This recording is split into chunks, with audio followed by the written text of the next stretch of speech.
નમસ્કાર. આજે આપણે વાત કરીશું મોબાઈલ સહાય યોજના વિશે સંપૂર્ણ માહિતી. ગુજરાત સરકાર દ્વારા વિદ્યાર્થીઓને ડિજિટલ શિક્ષણ પૂરું પાડવા માટે 6,000 રૂપિયાની આર્થિક સહાય આપવામાં આવે છે. તેના વિશે સંપૂર્ણ માહિતી. કઈ રીતે ઓનલાઈન ફોર્મ ભરવું, ક્યાં ભરવું, તે સંપૂર્ણ માહિતી. યોજનાનો હેતુ વિદ્યાર્થીઓનું ઓનલાઈન શિક્ષણ સરળ બનવું, ડિજિટલ ઇન્ડિયા મિશનને પ્રોત્સાહન આપવું, ગરીબ અને મધ્યમ વર્ગના વિદ્યાર્થીઓને સહાય કરવી, મોબાઈલ માટે વિદ્યાર્થીઓને અભ્યાસની તૈયારી કરવા માટે આ યોજના લાગુ કરવામાં આવી છે. કોણ કોણ આ યોજનાનો લાભ લઈ શકે?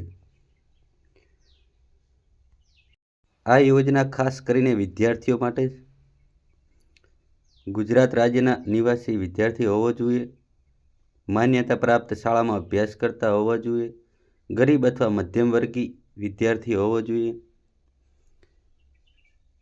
મળતી સહાય કેટલી? 6,000 સુધીની આર્થિક સહાય આપવામાં આવે છે. આ રકમ મોબાઈલ ખરીદી માટે આપવામાં આવે છે.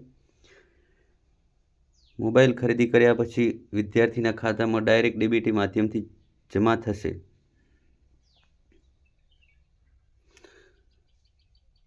એના માટે ડોક્યુમેન્ટ પુરાવા: આધાર કાર્ડ, સ્કૂલ કોલેજનું સર્ટિફિકેટ, રહેઠાણનો પુરાવો, પાસપોર્ટ સાઇઝનો ફોટો, બેંક પાસબુક, મોબાઈલ ખરીદીનું બિલ, જ્યાંથી ખરીદી કરી હોય તે GST વાળું બિલ. ઓનલાઈન ફોર્મ ભરવાનું રહેશે. સંપૂર્ણ વિગત ભરવાની, દસ્તાવેજો અપલોડ કરવાના, અરજી સબમિટ કરવાની, અરજી વેરિફિકેશન થશે. ત્યારબાદ અરજી મંજૂર થયા બાદ આપના ખાતામાં રૂપિયા જમા થશે. આ યોજના કોના માટે લાભકારક છે? તો ગરીબ પરિવારો માટે કરીને ખાસ આ યોજના છે. મિત્રો, આપણી ચેનલને સબસ્ક્રાઈબ કરી દેજો.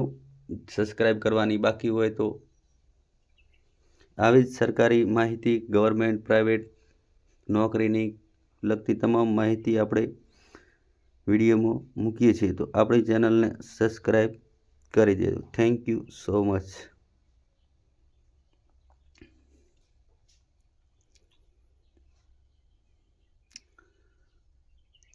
આ વિડીયોને સબસ્ક્રાઈબ કરી દેજો.